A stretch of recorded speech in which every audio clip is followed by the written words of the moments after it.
The human's hand struck the black floor twice. The examination hall answered with a tremor. Every other cadet had fallen. Some lay curled beneath the sensory dampeners. Others clawed at the floor, trying to find a direction that no longer existed. Their eyes were open, but the academy had taken sight. Their ears were intact, but sound had been removed. Their inner balance organs had been silenced so completely that standing became a memory. The human remained on one knee, her blind face turned toward the sealed exit. "Examiner," she said, "may I have a map?" I closed my inner eyelids in sequence. It was the Pelari expression for disbelief. "There is no map," I told her. "That is the point. Then I'll make one." Her fingers touched the floor again. 2 taps. A pause. 3 taps. Somewhere beneath us, the Academy's emergency structure shifted by less than a millimeter. The movement traveled through the floor, through the bones of her hand, and into a nervous system designed for a world that never stayed still. The Orison Interstellar Academy had tested 12,000 species across 200 years. It called this examination the neutral baseline. The test was simple in theory. Remove every sense a cadet might rely on. Present a changing maze. Measure how long it takes them to find the exit. The Academy believed that, stripped of biological advantages, every species could finally be compared fairly. The Academy had never tested a human. My name is Veer Olin. I was senior safety examiner of the Orison final trials, and until that morning, I believed a neutral test was the closest thing the galaxy had to truth. I watched Nia Okafor place her palm against the floor. She was 24 standard years old, an orbital rescue cartographer, an exchange cadet from Earth. Her file described her as physically average, neurologically unremarkable, and statistically unlikely to place in the top 40% of the class. The file was wrong in a way that would later become embarrassing to the entire Academy. At second 14, the Lattice sealed the hall. At second 17, the dampeners activated. At second 21, the first cadet struck the wall. At second 26, Nia asked for a map. At second 32, the Lattice displayed its first error. No valid orientation detected. I leaned toward the observation glass. Nia was not trying to stand. She had stopped treating the floor as a surface beneath her and started treating it as an instrument. Her left hand remained flat against the black composite. Her right hand moved in small arcs, touching, lifting, and touching again. Each contact lasted less than a breath. "Cadet Okafor," I said through the hall speaker, "the examination prohibits external assistance. I'm not receiving any. You requested a map. I requested information. There is no information available." She tilted her head. "That's not the same thing." The Lattice changed the maze. 3 walls descended from a ceiling. 2 corridors sealed. A thermal pulse moved through the floor, simulating the approach of a fire line. The cadets could not see it. They could not hear it. They could only feel the pressure rising through their bodies, and most of them mistook that pressure for panic. Nia pressed 2 fingers to the ground. The pulse reached her hand. She counted silently. I saw her lips move. 5, 6, 7. Then she turned left, not toward the nearest opening, not toward the exit beacon, which she could not perceive.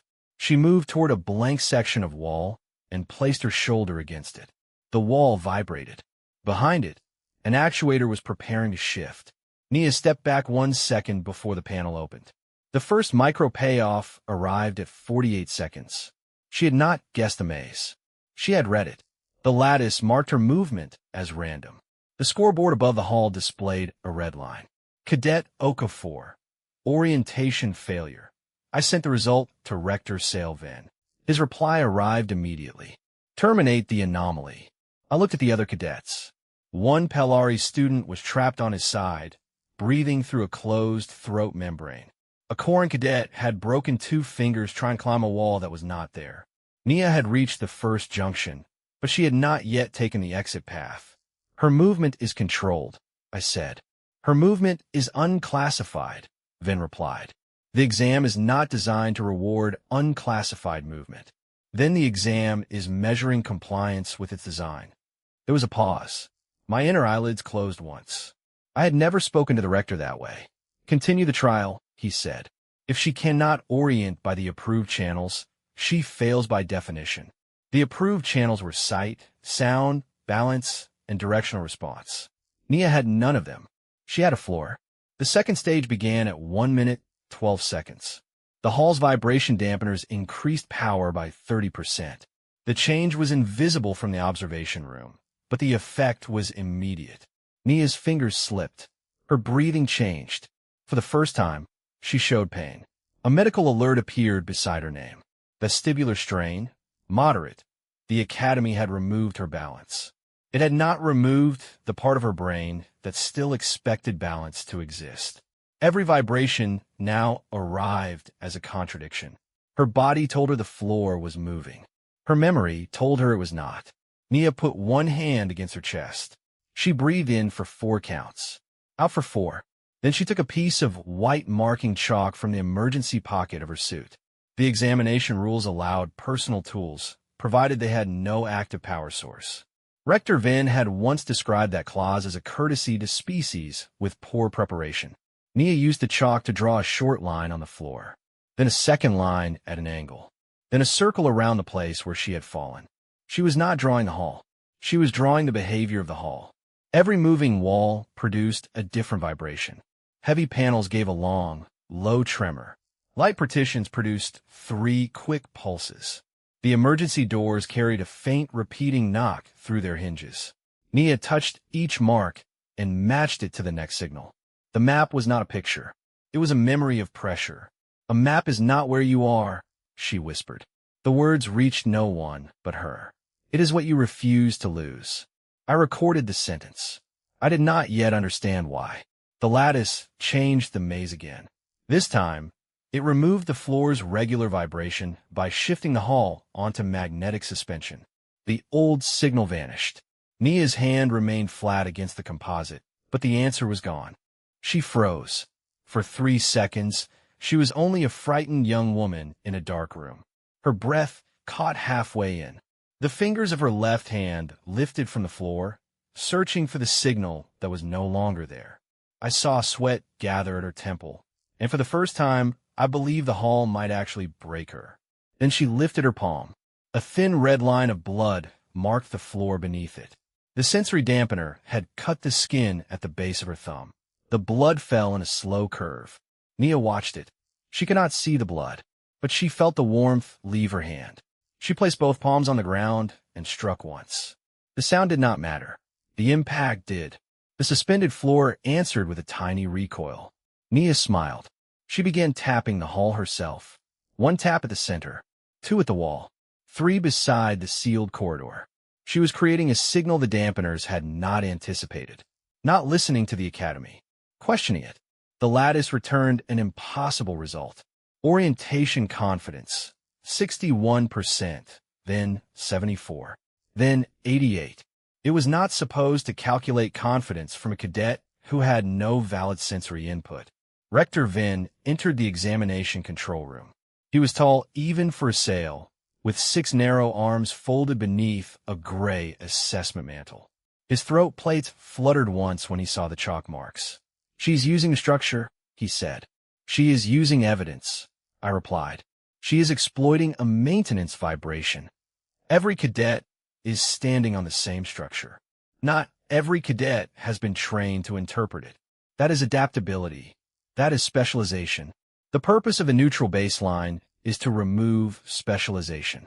I turned from the glass. Then why does the Academy reward species with eyes? Venn's throat plates stopped moving. The third stage began before he could answer. The emergency protocol announced a structural failure. The hall would collapse in 4 minutes.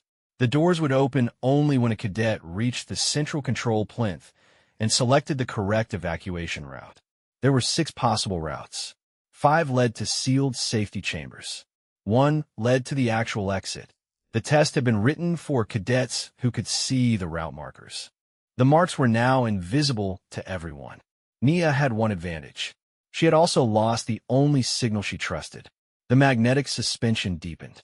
The floor became almost silent. Nia took 1 step. The hall shifted beneath her. She fell hard enough to strike her knee. The medical alert changed from moderate to severe. Vestibular strain. Critical. I opened the safety channel. Cadet Okafor, you are authorized to withdraw. She pushed herself upright. Are the others out? No. Then I'm not withdrawing. That is not the purpose of this decision. It is now. The sentence entered the record as a refusal. It should have been a failure. Instead, it changed the test. Nia moved toward the nearest cadet by following the drag of a broken safety tether. She found the Corin student first. He was conscious, but his right arm was trapped beneath a collapsed frame. Nia could not see the frame. She could not hear him asking for help. She placed her hand against the metal and waited. The frame was still carrying the hall's structural pressure. When the pressure shifted, Nia pulled. Not at the metal, at the angle. The arm came free. The Corin student rolled away. Nia pointed toward the wall and pushed him twice. He understood. One cadet moved, then another. The Academy's emergency system marked each rescue as an unauthorized deviation from the exam route. Rector Venn ordered me to stop her. I looked at the timer. 2 minutes remained. The evacuation objective is still active, I said. She is contaminating the data. The data already says the hall is unsafe. Stop her. I opened the public channel. Cadet Okafor, I said, continue to the control plinth. Do not attempt further rescues. Nia turned her blind face toward the speaker. Then she tapped the floor. Once. Twice. She pointed to the wall where the remaining cadets were sheltering. I understood the question. Could the control plinth open the safety chambers for where they stood? I checked the system. The answer was no. The plinth controlled the exit only. The safety chambers opened automatically after the final route selection. I told her. Nia lowered her hand. For 1 second, the hall was quiet except for the warning tone no one could hear. Then she began counting steps. Not toward the plinth. Away from it. She followed the wall, running her fingertips along the chalk she had pressed into the seams during the rescues. She read each mark by touch, matching it to the pressure in the failing supports. The magnetic suspension had silenced the floor, but the walls still carried the structural changes. Her blood left a thin trail across the dark surface. At 1 minute remaining, she reached a maintenance seam. The seam was not on the examination map. It was on hers. Nia pulled the emergency latch. Nothing happened. The latch had been disabled during the test. She pulled again. Her injured hand slipped. The medical alert turned black. Motor control compromised. I could end the trial. I could open the hall. My hand hovered over the safety control. Nia's breathing had fallen back into the 4-count rhythm she used when the floor lied to her. In for 4. Out for 4. The same rhythm she had used before she began tapping, before she drew the first map. She was afraid. She was continuing anyway. But if I did, Rector Venn would call the event an examiner intervention. Nia's result would disappear into a procedural note. The Academy would keep the neutral baseline and call her an exception. I placed my hand on the control panel. The decision was not mine to make. Nia pressed her forehead to the seam. She did not have the strength to force the latch, so she stopped trying. She waited. The hall shifted. The seam moved half a finger's width. Nia inserted the chalk into the gap and twisted. The maintenance door opened. Behind it was not an exit. It was the acoustic service channel that ran beneath the hall. Every dampener in the examination chamber was connected to that channel. Nia crawled inside. The timer reached 0. The hall began to fold. She struck the service conduit with the heel of her hand. Once. Twice. 3 times.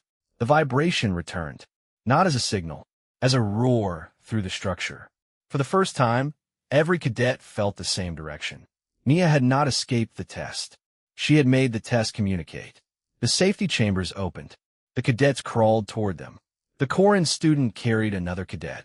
A Palari student dragged the broken tether behind him and used it to guide the next one. The hall collapsed into its emergency braces, but no one remained inside it. Nia emerged last. She was pale. Her right hand was bleeding. Her balance had not returned. The lattice displayed the final result. Cadet Okafor, baseline invalid. Rector Venn stared at the words. Invalid, he said. Not successful. Nia looked at him. You build a test that asks whether every species can survive the same way. Her voice shook, but she remained standing. That isn't neutral. It's just convenient for the species that wrote it. No one answered. The Academy had taught its cadets that adaptation was a biological trait. Something inherited. Something printed in the body and measured by the scanner. Nia had shown them another kind. The kind built from failed rescues, bad weather, broken instruments, and the decision to keep learning after the first method stopped working. 3 days later, the Orison board suspended the neutral baseline protocol. 6 weeks later, the phrase baseline species disappeared from every official assessment document. The new examination had no single route, no universal sensory profile, and no approved way to be intelligent under pressure. The Academy called it the Adaptive Response Trial. Rector Venn was assigned to supervise its safety review. He never sent me another termination order. The cadets called it the Okafor test. Nia refused the honor of having it named after her. She asked for the name of the Corin student she had pulled from beneath the frame. She asked whether the Pelari cadet with the closed throat membrane had recovered. She asked if the emergency channel beneath the hall had been repaired. When I told her the channel was still being rebuilt, she gave me a piece of white chalk. "Keep this," she said, "for the next time the map is wrong." I keep it in the examiner's archive, not because it records where Nia Okafor went, because it records what the galaxy had mistaken for a weakness. I had spent 2 centuries trusting the Academy's maps, because they told me where every species was supposed to stand. After Nia, I began checking what they left out. A map is not where you are. It is what you refuse to lose. And humanity, I learned, had been redrawing the map for a very long time. If this story made you look at human adaptability differently, tell us what the Academy should test next. And subscribe to Kaelvorn for another record from the Galactic Archive.